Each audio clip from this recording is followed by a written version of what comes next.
Everyone, मैं Amika Sharma government university autonomous college Durg में as a guest lecture सदस्य हूँ।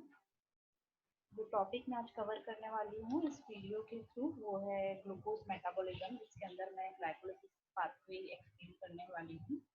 ये हमारे एमएससी सेकेंड सेमेस्टर के पेपर थर्ड माइक्रोबियल फिजियोलॉजी का यूनिट थर्ड है, जिसमें ये टॉपिक दिया हुआ है। यूजी लेवल पे भी ये टॉपिक है। कुछ कुछ पोर्शन जो है वो हटाने के बाद आप उसको यूजी लेवल के लिए भी यूज कर सकते हैं। तो मैं ये टॉपिक स्टार्ट करती हूँ। ग्लाइकोलाइसिस पाथवे स्टार्ट करने से पहले थोड़ा ग्लूकोज मेटाबॉलिज्म के बारे में डिस्कस करना जरूरी है, क्योंकि ये पता होना चाहिए कि ग्लाइकोलाइसिस आप किस टॉपिक के अंदर पढ़ रहे हैं। तो ग्लाइकोलाइसिस हम पढ़ते हैं ग्लूकोज मेटाबॉलिज्म के अंदर। क्योंकि ये पेपर माइक्रोबियल फिजियोलॉजी का है, तो हम सारे फिजियोलॉजिकल पाथवेज के बारे में डिस्कशन करेंगे इसके अंदर आगे के वीडियोस में भी, जैसे TCA cycle, HMP pathway, glycolysis pathway या gluconeogenesis pathway, glycogen synthesis pathway. तो ये सारे पाथवे जो हैं ग्लाइकोजन मेटाबॉलिज्म के अंदर आते हैं। अगर आप मेटाबॉलिज्म का डेफिनेशन देखें तो हम ये बोलते हैं metabolism is a sum of anabolic and catabolic pathway.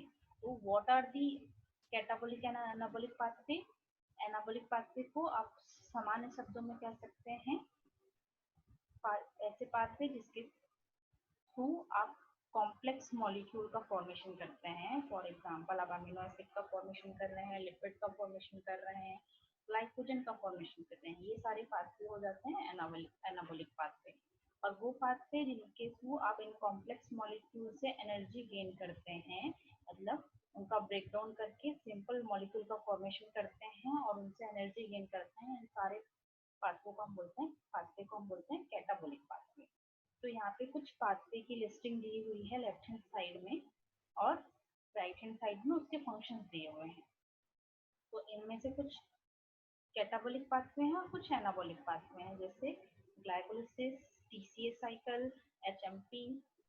ये क्या है आपके कैटाबॉलिक पाथवे हैं, मीन्स जिसमें आप कॉम्प्लेक्स मॉलिक्यूल को क्या करेंगे, ब्रेक डाउन करेंगे और उससे एनर्जी गेन करेंगे। तो इनका फंक्शन क्या है, जैसे ग्लाइकोलाइसिस और टीसीए साइकिल जो कि रेस्पिरेटरी चेन कंप्लीट करता है, तो इसका फंक्शन ये है complete degradation of glucose from for ATP production. हम क्यों ग्लाइकोलाइसिस कर रहे हैं और क्यों टीसीए साइकिल कर रहे हैं? क्योंकि हम एटीपी का प्रोडक्शन करना चाहते हैं by the degradation of glucose. Glucose एक कॉम्प्लेक्स कंपाउंड है जो कि जिसका डिग्रेडेशन इन दोनों पाथवे के थ्रू होता है और कार्बन डाइऑक्साइड का फॉर्मेशन होता है।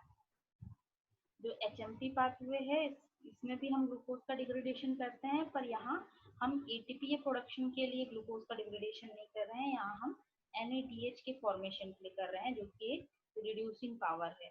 आपने अगर माइक्रोबियल फिजियोलॉजी पढ़ा होगा तो आप उसमें पढ़ेंगे कि किसी भी ऑर्गेनिज्म के मेटाबॉलिक पाथवे को कंप्लीट करने के लिए, चाहे वो एनाबॉलिक हो या कैटाबॉलिक हो, आपको एनर्जी सोर्स के साथ साथ रिड्यूसिंग पावर भी रिक्वायर होता है, ताकि आप रिडक्शन ऑक्सीडेशन रिएक्शन करा सके, इलेक्ट्रॉन प्रोटॉन का ट्रांसफर करा सके। तो एचएमपी पाथवे उसी रिड्यूसिंग पावर को क्या करता है, बूम कराता है। ग्लाइकोजन सिंथेसिस ये एनाबॉलिक पाथवे है, जिसमें आप ग्लूकोज को स्टोर करते हैं और ग्लाइकोजन के फॉर्म में स्टोर करके रखते हैं। ये यूकेरियोटिक सेल में पाया जाता है, स्पेसिफिकली एनिमल्स में। अगर हम लोग प्लांट की बात करें तो वहाँ स्टोरेज मटेरियल क्या हो जाता है, स्टार्च हो जाता है। तो ग्लाइकोजन ऐसा स्टोरेज मटेरियल सिर्फ यूकेरियोटिक एनिमल्स में पाया जाता है। ग्लूकोनियोजेनेसिस क्या पाथवे है या उसका क्या फंक्शन है? ग्लूकोनियोजेनेसिस जो है ये सिंथेसिस पाथवे है फॉर ग्लूकोज, मतलब हम इस पाथवे के थ्रू ग्लूकोज की सिंथेसिस करते हैं, पर किससे? असामान्य सबस्ट्रेट से। असामान्य सबस्ट्रेट मतलब ऐसे सबस्ट्रेट जिससे ग्लूकोज का सिंथेसिस सामान्य रूप में नहीं होता, जैसे अमीनो एसिड, लैक्टेज और एसीटोन। इसका यूज करके हम ग्लूकोज का सिंथेसिस करते हैं। तो ये करने की आवश्यकता क्यों पड़ती है? क्योंकि आपका बॉडी स्टार्वेशन कंडीशन में है या ऑर्गेनिज्म की बॉडी में ग्लूकोज डिप्लीशन में है, ग्लूकोज प्रेजेंट नहीं है, तो बॉडी ग्लूकोज फॉर्मेशन करना चाहता है। उस फॉर्मेशन के लिए वो कुछ ऐसे सबस्ट्रेट को यूज करता है जो कि कॉमनली यूज नहीं होते ग्लूकोज फॉर्मेशन के लिए, और उनको वो यूज करके ग्लूकोज का फॉर्मेशन कराता है, इसलिए हम इसको बोलते हैं ग्लूकोनेओजेनेसिस। These are all pathway comes under the glucose metabolism. Now अब हमको ये देखना है कि ग्लाइकोलिसिस किस तरह से होता है, कौन कौन से एंजाइम इस पाथवे पे पार्टिसिपेट करते हैं ग्लाइकोलिसिस माइक्रोऑर्गेनिज्म में और यूकेरियोटिक सेल्स में, मतलब प्रोकैरियोटिक और यूकेरियोटिक सेल्स में कहाँ पे पाई जाती है, इसका क्या एम है और इसका रेगुलेशन कैसे किया जा सकता है। क्योंकि हम इसको माइक्रोबियल फिजियोलॉजी के अंदर पढ़ रहे हैं, तो हम साथ में ये भी देखते जाएंगे कि यह इसके अंदर आने वाले जो डिफरेंट स्टेप्स हैं या डिफरेंट रिएक्शंस हैं जो कि इस पाथवे को कंप्लीट करते हैं और ग्लूकोज से पायरेट का फॉर्मेशन करते हैं, तो उनमें ऐसे कौन कौन से स्टेप्स हैं जो कि एक्सरगोनिक स्टेप हैं, कौन कौन से एंडरगोनिक स्टेप्स हैं और कौन से सबस्ट्रेट लेवल फॉस्फोराइलेशन वाले स्टेप्स हैं, तो जो कि हम बीच बीच में डिस्कस करेंगे।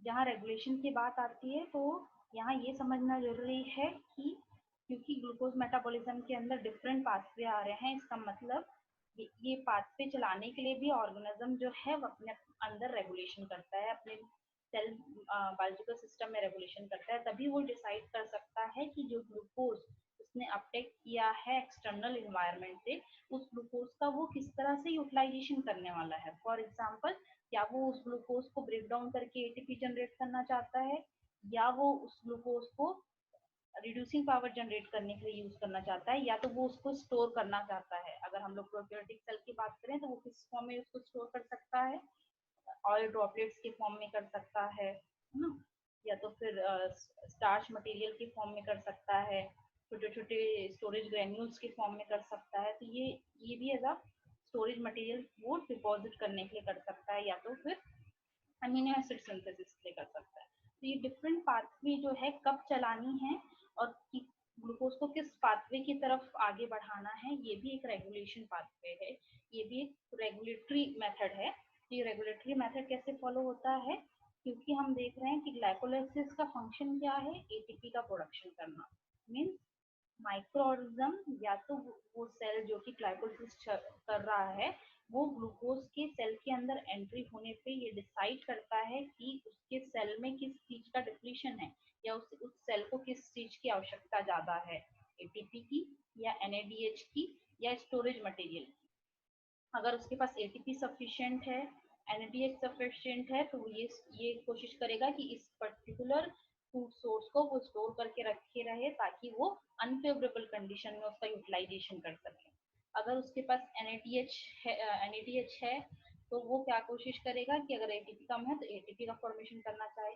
तो इस तरह से वो सेंस करता है कि इन्वायरमेंट में एटीपी का कंसंट्रेशन कैसा है, एनएडीएच का कंसंट्रेशन कैसा है, उसके बेसिस पे वो ग्लाइकोलिसिस करता है या तो एचएमपी करता है। मे बी मैं यहाँ तक क्लियर हूँ। तो अब हम ग्लाइकोलिसिस का पाथवे स्टार्ट करते हैं। तो जो भी मैंने रेगुलेशन बताया इसके हिसाब से कोई भी माइक्रो ऑर्गेनिज्म या कोई भी यूकेरियोटिक सेल ग्लाइकोलिसिस कब करेगा, जब उस सेल में एटीपी का कंसंट्रेशन कम है, मतलब एनर्जी कम है, एएमपी का कंसंट्रेशन ज्यादा है, एडेनिन मोनोफॉस्फेट का, पाइरेट इन्वायरमेंट में कम है, तब ग्लाइकोलिसिस की पाथवे चलेगी। अब ग्लाइकोलिसिस किसे कहते हैं, और ग्लाइकोलिसिस वर्ड जो है वो कहाँ से डिराइव हुआ है, ये ग्रीक वर्ड है जिसका मीनिंग है स्वीट स्प्लिटिंग। मतलब ग्लाइको मतलब स्वीट होता है और लाइसिस मतलब स्प्लिटिंग, शुगर स्प्लिटिंग के लिए इस वर्ड का यूज किया जाता है। ये कैटाबोलिक पाथवे है जिसको मैंने पहले ही बताया है कि ग्लूकोज का इसमें ब्रेक डाउन किया जाता है, और ये यूकेरियोट्स के सारे सेल्स में पाया जाता है। Glycolysis can be defined as the sequence of reaction for the breakdown of glucose to two molecule of pyruvic acid under aerobic condition. Here you have to notice that glucose is a 6 carbon molecule and pyruvic acid is a 3 carbon molecule. तो जब आप break down करते हैं 6 carbon glucose का तो वो आपको 2 molecule of pyruvic acid देगा जो कि 3-3 कार्बन के, or lactate under the anaerobic condition along with the production of small amount of energy. Here you can see that the glycolysis under the anaerobic condition produce lactate and in aerobic condition it produce pyruvic acid. तो अगर आप आगे slides में देखेंगे कि glycolysis को इस basis पे ऑक्सीजन के एब्सेंट और प्रेजेंट के बेसिस पे दो टाइप से कहा जाता है, एरोबिक ग्लाइकोलिसिस और anaerobic glycolysis. The pathway was described by Emden Meyerhoff and Parton. Hence, it is also called as Emden-Meyerhoff pathway, EMP pathway. This is the overview of the cycle. ये हम अभी यहाँ पे डिस्कस नहीं करेंगे एक एक स्टेप, ये सिर्फ ओवरव्यू है जिसमें आप ये देख सकते हैं कि ये जो पर्टिकुलर ग्लाइकोलिसिस का पाथवे है वो 10 स्टेप्स में कंप्लीट होता है और हर 10 स्टेप में एक स्पेसिफिक एंजाइम का यूटिलाइजेशन हो रहा है जिसके थ्रू ग्लूकोज जो है डिफरेंट इंटरमीडिएट बाई प्रोडक्ट में कन्वर्ट हो रहा है. इसके अलावा इस पाथवे को दो पार्ट में डिवाइड किया गया है, एक है प्रिपरेटरी फेज और दूसरा है पे ऑफ फेज. ये हम आगे देखेंगे कि क्यों इसे दो पार्ट में डिवाइड किया गया है. तो अब ये बात कर लेते हैं कि हमको इसमें फोकस क्या करना है. इस पाथवे में मेन फोकस आपका क्या होना चाहिए आपके नोट्स में और आपके during the study. Main focus आपका ये होना चाहिए कि किस तरह से ग्लूकोज सिक्वेंसली डिग्रेडेट हो रहा है और उसके स्ट्रक्चर में किस तरह से चेंज हो रहा है. आपको स्ट्रक्चर याद रखना होगा क्योंकि आप पीजी लेवल पे आंसर कर रहे हैं तो आपको ये स्ट्रक्चर याद रखना चाहिए. साथ ही कॉम्पिटिटिव एग्जाम के लिए भी अगर आप स्ट्रक्चर याद रखते हैं तो आपको बहुत ईजी होगा, बाद में उससे ज़्यादा रटने की जरूरत नहीं होगी क्योंकि कॉम्पिटिटिव एग्जाम में स्ट्रक्चर से आइडेंटिफाई करने को आता है पर्टिकुलर इंटरमीडिएट प्रोडक्ट. तो आप फर्स्ट स्ट्रक्चर याद रखेंगे और स्टेप वाइज उसमें क्या मॉडिफिकेशन हो रहा है, हर स्टेप में कौन से एंजाइम यूज हो रहे हैं, कितने एटीपी का आपने इन्वेस्टमेंट किया है, कितने एटीपी का आपको गेन हुआ है, कौन कौन से ऐसे स्टेप्स हैं जो कि रिवर्सिबल हैं, कौन से ऐसे स्टेप है जो इरिवर्सिबल हैं. इरिवर्सिबल वाले जो स्टेप हैं उनके एंजाइम्स कौन कौन से हैं क्योंकि वो रेगुलेशन में काम आएंगे. तो इस तरह से इस पाथवे में हमको इन छोटे छोटे पॉइंट्स के बारे में फोकस करना है. तो ये बातें हम स्टार्ट करते हैं. पहले टाइप्स एक देख लेते हैं. टाइप्स मैंने पहले भी बताया कि ग्लाइकोलिसिस जो है दो टाइप्स के हैं, एरोबिक ग्लाइकोलिसिस और एनारोबिक ग्लाइकोलिसिस. एरोबिक ग्लाइकोलिसिस में पाइरुवेट का फॉर्मेशन होता है 2 मॉलिक्यूल और साथ में 8 एटीपी हमको नेट गेन होता है. एनारोबिक पाथवे जहाँ पे ऑक्सीजन एब्सेंट है वहाँ पे हमको लैक्टेट का फॉर्मेशन होता है 2 मॉलिक्यूल ऑफ लैक्टेट, पर एटीपी जो है सिर्फ 2 मॉलिक्यूल ऑफ एटीपी का नेट गेन होता है. अब एनारोबिक पाथवे कहाँ पे चलती है. एनारोबिक पाथवे चलता है मसल्स में. ग्लाइकोलिसिस जो कि एरोबिक रेस्पिरेशन की बात कर रहे हैं वो कहाँ पे पाया जाता है. अगर आप यूकेरियोटिक सेल के बारे में बात कर रहे हैं तो यूकेरियोटिक सेल में ग्लाइकोलिसिस जो है एक्स्ट्रा माइटोकॉन्ड्रियल पाथवे है, मतलब आउटर मेम्ब्रेन में पाया जाएगा. जबकि प्रोकैरियोटिक सेल की बात करें तो ये साइटोप्लाज्म में पाया जाता है. तो site of glycolysis in prokaryotes are is cytoplasm. क्या है ग्लाइकोलिसिस का पूरा process. Glucose is converted into pyruvate into 10 steps. In particular 10 steps को हमने दो पार्ट में डिवाइड किया है. पहला है प्रिपरेटरी फेज. इस प्रिपरेटरी फेज को हम ग्लूकोज एक्टिवेशन फेज भी बोलते हैं क्योंकि इस फेज में आप क्या कर रहे हैं, ग्लूकोज को एक्टिवेट कर रहे हैं और एक्टिवेट करके उसका ब्रेक डाउन कर रहे हैं बाय दी डिफरेंट एंजाइम.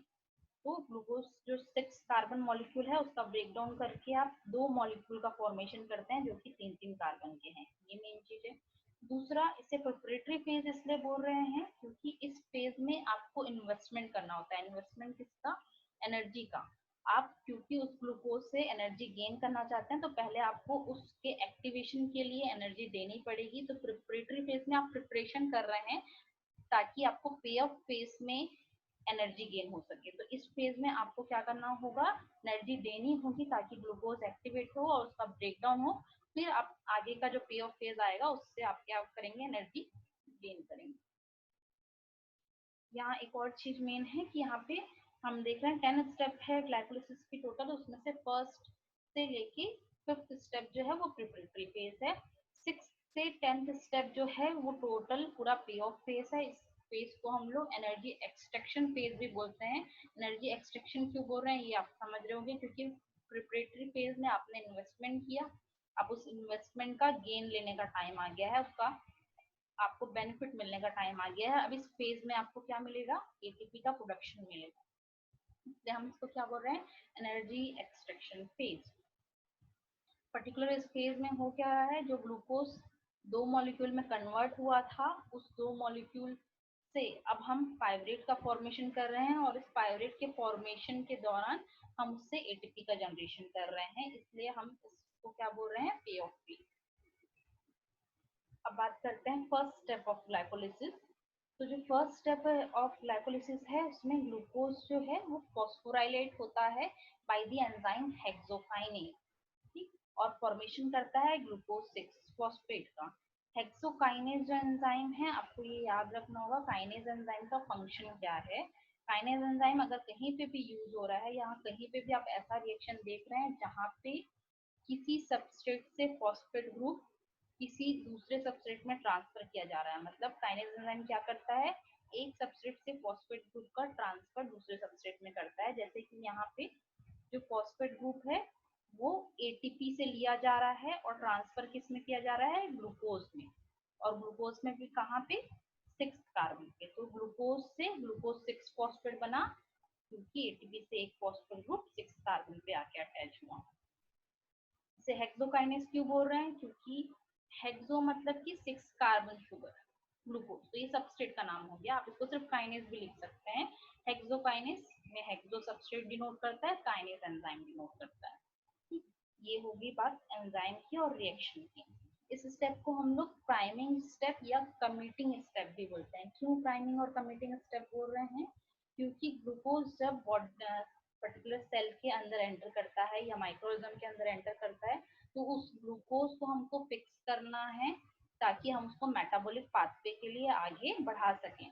इस फिक्सेशन के लिए हम उसको कन्वर्ट कर रहे हैं ग्लूकोज 6 फॉस्फेट में। यहाँ आप देख रहे हो कि ये रिएक्शन जो है इरिवर्सिबल रिएक्शन है।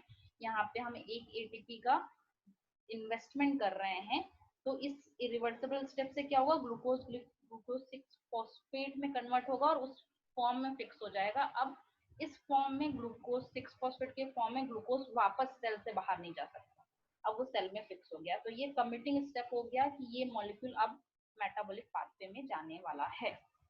अभी ये फिक्स नहीं हुआ है कि वो ग्लाइकोलिसिस में ही जाएगा, पर ये फिक्स हो गया है कि वो ग्लूकोज मेटाबॉलिज्म में ही पार्टिसिपेट करने वाला है। हेक्सोकाइनेज के अलावा एक और एंजाइम यूकेरियोटिक एनिमल्स में पाया जाता है जो कि है ग्लूकोकाइनेज, जो कि आइसोमर फॉर्म है हेक्सोकाइनेज का।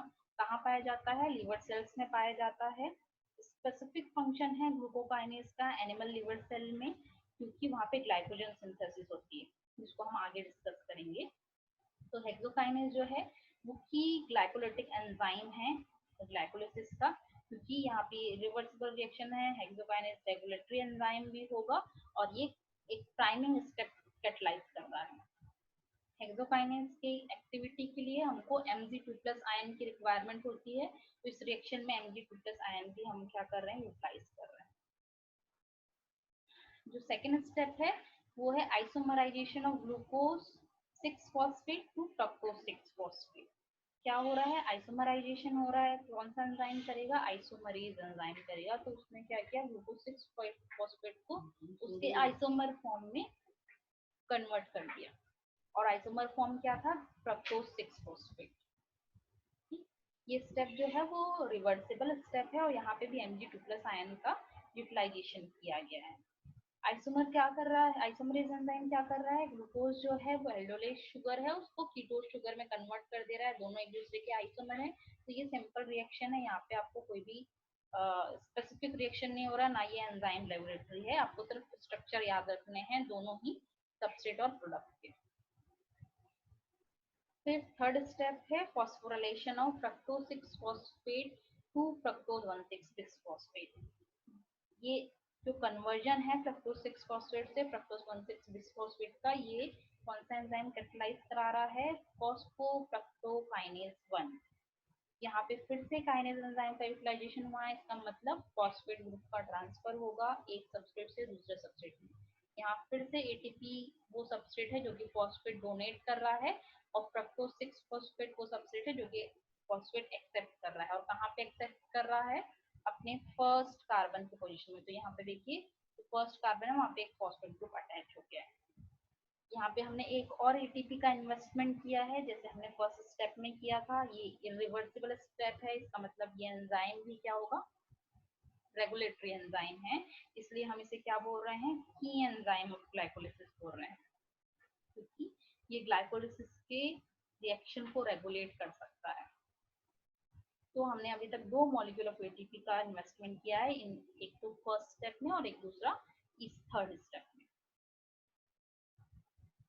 Now this is the fourth step, इसमें हम क्लीवेज करा रहे हैं फ्रक्टोज 1,6 बिस्फॉस्फेट का into dihydroxy acetone phosphate and glyceraldehyde 3 phosphate. ये रिएक्शन कैटलाइज किया जा रहा है एल्डोलेज एंजाइम के थ्रू। एल्डोलेज एंजाइम क्या कर रहा है, 6 कार्बन शुगर को 3 कार्बन शुगर में कन्वर्ट कर रहा है, ब्रेक डाउन कर रहा है। ये फंक्शन है किसका, एल्डोलेज का। तो एल्डोल कंडेंसेशन रिएक्शन कराता है, इसलिए इसे हम क्या बोलते हैं, एल्डोलेज बोलते हैं। जो डाइहाइड्रोक्सी एसीटोन फॉस्फेट है और ग्लिसरल्डिहाइड 3 फॉस्फेट है, ये दोनों आइसोमर्स हैं। तो आप नेक्स्ट स्टेप में देखेंगे कि ये किस तरह से एक दूसरे में कन्वर्ट होते हैं। आपको ये याद रखना है इस स्टेप में कि ये भी रिवर्सिबल स्टेप है और ये एंजाइम जो है नॉन रेगुलेटरी एंजाइम है। इन द फिफ्थ स्टेप हम देख रहे हैं कि डाइहाइड्रोक्सी एसीटोन फॉस्फेट जो है वो ग्लिसरल्डिहाइड में कन्वर्ट हो सकता है, या तो ग्लिसरल्डिहाइड 3 फॉस्फेट जो है डाइहाइड्रोक्सी में कन्वर्ट हो सकता है, क्योंकि दोनों एक दूसरे के आइसोमर फॉर्म है। आइसोमर में कन्वर्जन हो रहा है, इसलिए आइसोमरेज एंजाइम का यूटिलाइजेशन यहाँ पे हो रहा है। इस पर्टिकुलर कन्वर्जन से होगा क्या, अब फिफ्थ स्टेप तक आपने पे ऑफ पाथवे पढ़ लिया, यहाँ तक आपका प्रिपरेटरी पाथवे था 1 to 5th स्टेप। इस फिफ्थ स्टेप तक के आपने 2 एटीपी का इन्वेस्टमेंट किया है, अभी तक आपको कोई गेन नहीं मिला है। पर अभी तक आप सिर्फ एक मॉलिक्यूल ऑफ ग्लूकोज से चल रहे थे और सारे एक ही मॉलिक्यूल में काम हो रहा था। अब इस स्टेप के बाद जो 6, 7, 8, 9, 10th स्टेप होगा, इसमें सारे 2 मॉलिक्यूल का हिसाब होगा। मतलब कि अब जो पाथवे चलने वाला है ग्लिसरल्डिहाइड 3 फॉस्फेट से, वहां पे एक मॉलिक्यूल ऑफ ग्लिसरल्डिहाइड 3 फॉस्फेट नहीं होगा, 2 मॉलिक्यूल होंगे, क्योंकि डाइहाइड्रोक्सी एसीटोन फॉस्फेट भी ग्लिसरल्डिहाइड में कन्वर्ट हो जाएगा। ठीक, तो इस कारण से यहाँ से अब आप क्या पढ़ेंगे कि तो 2 molecule of glyceraldehyde 3 phosphate eventually convert होगा 2 मॉलिक्यूल ऑफ पाइरुवेट में। तो यहाँ पे जो भी गेन होगा एटीपी का, वो भी आपको सबको इनटू 2 करना पड़ेगा। ये स्टेप जो है रिवर्सिबल स्टेप है, तो ये एंजाइम भी क्या होगा, नॉन रेगुलेटरी होगा। ठीक है, अब हम आते हैं पे ऑफ फेज में। पे ऑफ फेज का जो पहला स्टेप है और इस पाथवे का जो 6th स्टेप है, वो है oxidative phosphorylation of glyceraldehyde 3 phosphate to 1,3 bisphosphoglycerate. जो एंजाइम ये रिएक्शन कैटलाइज करा रहा है वो है glyceraldehyde 3 phosphate dehydrogenase. what is the function of dehydrogenase? Dehydrogenase जो है ऑक्सीडेशन रिडक्शन रिएक्शन कराता है। ऑक्सीडेशन रिडक्शन रिएक्शन का मतलब एक जगह से प्रोटॉन का क्या होगा, डोनेशन होगा, दूसरा जो है प्रोटॉन को एक्सेप्ट करेगा। जो डोनेट करेगा वो रिड्यूस होगा, जो एक्सेप्ट करेगा वो ऑक्सीडाइज होगा।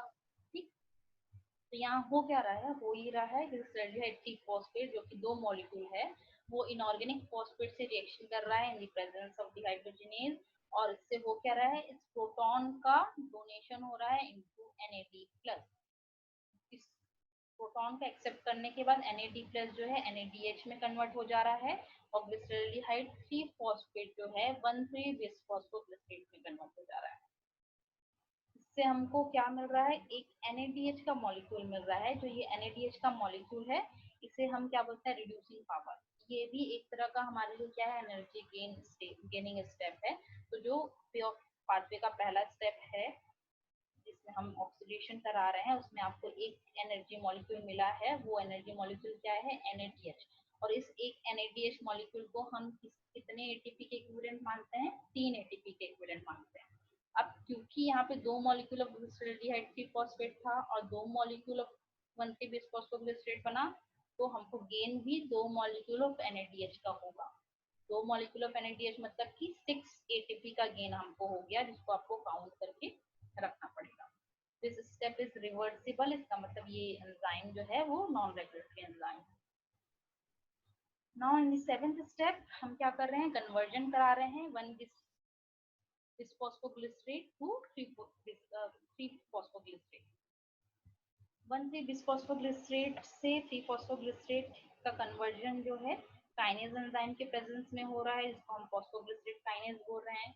ऑब्वियसली काइनेज एंजाइम यूज हो रहा है, तो यहाँ पे फिर से फॉस्फेट ग्रुप का ट्रांसफर होगा, पर इस पर फॉस्फेट ग्रुप का ट्रांसफर जो है वो 1,3-बिस्फॉस्फोग्लिसरेट से एडीपी पे हो रहा है।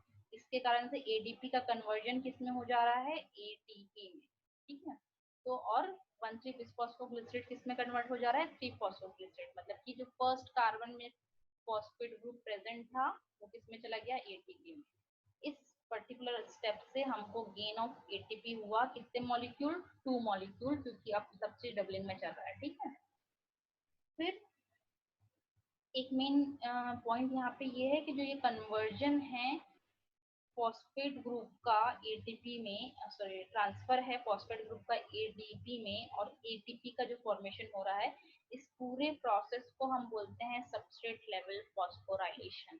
क्यों हम इसे सबस्ट्रेट लेवल फॉस्फोराइलेशन बोल रहे हैं? This is a unique example where ATP can be produced at substrate level without participating in electron transport chain. This type of reaction where ATP is formed at substrate level is called as substrate level phosphorylation. Means हमेशा ATP का formation कब होता है, जब ATC cycle चलती है, मतलब सारे रिड्यूसिंग पावर को इसी साइकिल में भेजा जाता है और एटीसी साइकिल के कॉम्प्लेक्स के थ्रू ट्रांसफर होता है इलेक्ट्रॉन का, जिससे प्रोटॉन मोटिव फोर्स जनरेट होता है और वहां फिर एटीपी के थ्रू एटीपी का जनरेशन होता है। अगर इस पाथवे के अलावा किसी ऐसे स्टेप से एटीपी का जनरेशन हो रहा है जहाँ पे एक सबस्ट्रेट फॉस्फेट ग्रुप डोनेट करके एटीपी को दे रहा है और एटीपी का फॉर्मेशन हो रहा है, तो इसको हम सबस्ट्रेट लेवल फॉस्फोराइलेशन बोलेंगे, क्योंकि यहाँ पे सबस्ट्रेट के थ्रू फॉस्फेट के ट्रांसफर के कारण फॉस्फोराइलेशन प्रोसेस हो रहा है और एटीपी का प्रोडक्शन हो रहा है। तो इस स्टेप को आप as example of substrate level phosphorylation मान सकते हैं। नाउ दी एट स्टेप, जहाँ पे हम देखेंगे कन्वर्जन ऑफ 3-फॉस्फोग्लिसरेट टू 2-फॉस्फोग्लिसरेट in the presence of phosphoglycerate mutase enzyme. This is the reversible reaction, जिसमें आप 2-फॉस्फोग्लिसरेट से 3-फॉस्फोग्लिसरेट भी बना सकते हैं।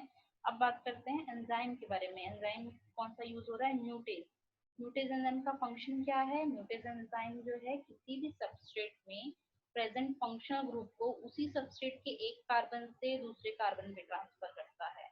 तो यहाँ पे आप देख रहे हैं कि 3-फॉस्फोग्लिसरेट पे पहले ही जो ये फॉस्फेट था वो थर्ड कार्बन में था। म्यूटेज एंजाइम ने उस पर्टिकुलर फॉस्फेट को थर्ड से सेकेंड कार्बन में कन्वर्ट कर ट्रांसफर कर दिया, तो ये बन गया 2-फॉस्फोग्लिसरेट। इस एंजाइम के भी एक्टिविटी के लिए हमको Mg2+ आयन की आवश्यकता होती है, इसलिए यहाँ रिएक्शन में हमको Mg2+ आयन का प्रेजेंस दिख रहा है। Now the last step, last second step, dehydration of 2-फॉस्फोग्लिसरेट टू फॉस्फोइनॉल पाइरुवेट। 2-फॉस्फोग्लिसरेट जो है वो इनोलोइज एंजाइम के प्रेजेंस में फॉस्फोइनॉल पाइरुवेट में कन्वर्ट होता है। इनोलेज एंजाइम क्या कर रहा है, ब्रेकडाउन ऑफ बॉन्ड्स कर रहा है बाय रिमूवल ऑफ वाटर। ये फंक्शन है इनोलेज एंजाइम का। इस पर्टिकुलर रिएक्शन से हो क्या रहा है, फॉस्फोइनॉल पाइरुवेट का फॉर्मेशन हो रहा है।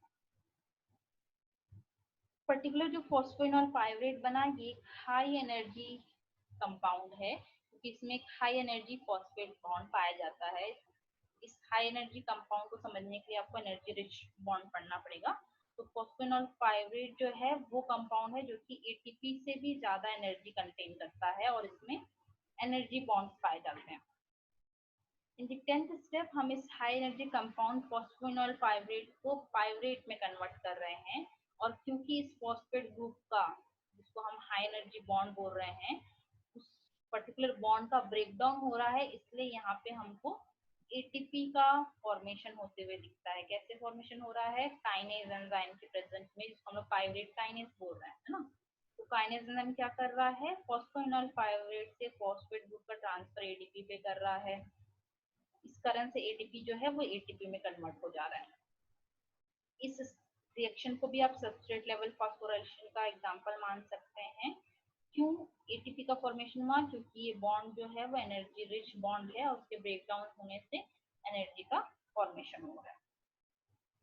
ये जो रिएक्शन है वो इरिवर्सिबल रिएक्शन है, क्योंकि यहाँ पे आप देख रहे हैं काइनेज एंजाइम यूज हो रहा है और ये इरिवर्सिबल रिएक्शन है, इसलिए ये स्टेप जो है वो रेगुलेटरी स्टेप है। यहाँ पे आप इस एंजाइम का रेगुलेशन करके ग्लाइकोलिसिस को रेगुलेट कर सकते हैं।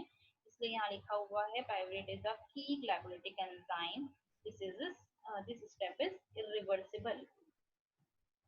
नाउ यहाँ पे आपका पी ऑफ फेज खत्म होता है, यहाँ पे एक और आपको एटीपी का गेन मिला। तो इस तरह से पी ऑफ फेज में आपको कितने एटीपी गेन मिले, एक तो इससे पहले स्टेप में मिला था, है ना, जिसमें सबसे पहला स्टेप जिसमें NADH का फॉर्मेशन हुआ, जहाँ पे दो NADH मॉलिक्यूल बने, इसका मतलब कि 6 एटीपी का फॉर्मेशन हुआ। फिर जस्ट उसके बाद वाले 7th स्टेप में आपको एटीपी गेन मिला, जहाँ पे 2 मॉलिक्यूल ऑफ एटीपी बने। और अब ये लास्ट स्टेप जहाँ पे आपको 2 मॉलिक्यूल ऑफ एटीपी फिर से मिले। तो this is the time to assess what is the total count of ATP which we gain by the glycolysis pathway. So in the preparatory phase, we have invested 2 ATP molecule in the first step and third step, जो कि hexokinase के through catalyse था और फॉस्फोफ्रक्टोकाइनेस के through catalyse था। इसका मतलब आपने 2 ATP जो है इन्वेस्ट किया है। पर इन दी प्रिपरेटरी फेज आपने एक NADH मॉलिक्यूल बनाया, दो मॉलिक्यूल के हिसाब से अगर देखें तो 2 NADH के मॉलिक्यूल बनाए, 2 ATP के मॉलिक्यूल बनाए, लास्ट स्टेप में फिर से 2 ATP के मॉलिक्यूल बनाए। एक NADH जो है 3 ATP के इक्वल है, इसलिए इसको 2 से इंटू करने से 6 ATP का गेन मिला। तो 6 2 and 2 is equal to 10। तो टोटल ATP गेन आपको कितना मिला है, 10 ATP का। पर आपका नेट यील्ड क्या होगा, नेट यील्ड किसको बोलते हैं, जब आप टोटल गेन में से अपने इन्वेस्टमेंट को माइनस करते हैं, जो इन्वेस्टमेंट आपने प्रिपरेटरी फेज में किया था। तो 10 - 2 जब आप करते हैं तो आपको 8 ATP का नेट गेन मिलता है। तो ये हो गया आपका ग्लाइकोलिसिस के थ्रू जो हमको एनर्जी का नेट गेन हुआ वो। So what is the significance of glycolysis pathway. Glycolysis pathway का सिग्निफिकेंस ये है कि जो ये ग्लाइकोलिसिस पाथवे है वो हर माइक्रोऑर्गेनिज्म में होता है और हर यूकेरियोटिक सेल में पाया जाता है। मतलब यूकेरियोटिक में मल्टी सेलुलर ऑर्गेनाइजेशन है जिसमें हर सेल में ग्लाइकोलिसिस पाथवे चलती है, और ये as a energy production pathway है। Glycolysis is the only source of energy in erythrocytes. In eukaryotes आपको पता है कि जो erythrocytes हैं उसमें न्यूक्लियस नहीं पाए जाते। तो न्यूक्लियस नहीं पाया जाता तो और कोई पाथवे ऐसा नहीं चल रहा या ऐसा कोई सिस्टम नहीं चल रहा जिससे एटीपी का प्रोडक्शन हो या एनर्जी प्रोडक्शन हो। तो ग्लाइकोलिसिस ही एक ऐसा कैटाबोलिक पाथवे वहाँ है जो कि एनर्जी का फॉर्मेशन कर रहा है। ग्लाइकोलिसिस इन एनारोबिक कंडीशन लैक्टेट का फॉर्मेशन करता है, ये हम पहले ही पढ़ चुके हैं। तो ऐसे कौन कौन से सेल्स हैं जहाँ पे लैक्टेट का फॉर्मेशन होता है। मसल सेल्स में लैक्टेट का फॉर्मेशन होता है क्योंकि जब आप अचानक ही रनिंग करते हैं या बहुत ज़्यादा एक्सरसाइज करते हैं तो जो ऑक्सीजन आप रेस्पिरेशन के थ्रू ले रहे हैं वो उतना रैपिडली आपके मसल्स तक नहीं पहुंच पाता जितनी जल्दी आप उसका यूटिलाइजेशन कर ले रहे हैं। इसके कारण से मसल्स में एनारोबिक कंडीशन प्रोड्यूस होता है और जो ग्लाइकोलिसिस चलती है उससे फेवरेट की जगह लैक्टेट का फॉर्मेशन होता है। तो इसलिए जो मसल्स हैं जिनको अचानक से ही रनिंग और एक्सरसाइज के कारण इंटेंस एनर्जी की जरूरत पड़ती है, तो ये एनर्जी का पूरा जो एनर्जी जो मसल्स को जरूरत पड़ रही है उसको कौन कवर कर रहा है, ग्लाइकोलिसिस का प्रोसेस कवर करता है by the anaerobic way. The glycolysis pathway may be considered as a preliminary step before complete oxidation। क्यों ये कंप्लीट ऑक्सीडेशन प्रोसेस नहीं है, क्योंकि यहाँ पे ग्लूकोज को सिर्फ हमने किस में कन्वर्ट किया, 2 मॉलिक्यूल ऑफ पाइरूवेट में। अब इसका कन्वर्जन कार्बन डाइऑक्साइड में कब होगा, जब ये टीसीए साइकिल में जाएगा तब इसका कंप्लीट ऑक्सीडेशन होगा, इसलिए इसे हम सिर्फ प्रिलिमिनरी स्टेप बोल सकते हैं। ग्लाइकोलिटिक पाथवे जो है वो कार्बन स्केलेटन बनाता है for the non essential amino acid synthesis. आप जब अमीनो एसिड सिंथेसिस पढ़ेंगे तो भी आप देखेंगे कि जो ये अमीनो एसिड का सिंथेसिस है मेनली टीसीए साइकिल के इंटरमीडिएट प्रोडक्ट से होता है। तो इसलिए ग्लाइकोलिटिक पाथवे जो है इस तरह से नॉन एसेंशियल अमीनो एसिड की सिंथेसिस के लिए भी इम्पोर्टेंट है। Most of the reaction of the glycolytic pathway are reversible, which are also used for gluconeogenesis। ये हम gluconeogenesis के पाथवे में डिस्कस करेंगे। Regulation of glycolysis। ये जो रेगुलेशन ऑफ ग्लाइकोलिसिस है हम इस वीडियो के नेक्स्ट पार्ट में कंप्लीट करेंगे, क्योंकि ये भी एक लेंदी टॉपिक है और इसको भी कंप्लीट करना जरूरी है। तो ये जो पर्टिकुलर टॉपिक है ग्लाइकोलिसिस पाथवे का यहीं पे कंप्लीट करते हैं। ये फर्स्ट पार्ट है जो रेगुलेशन है ग्लाइकोलिसिस का, वो हम next part of the video हम कंप्लीट करेंगे। होपफुली आपको ये समझ में आया होगा टॉपिक। अगर आपको कोई क्वेरी है तो प्लीज मुझे कमेंट या मैसेज करके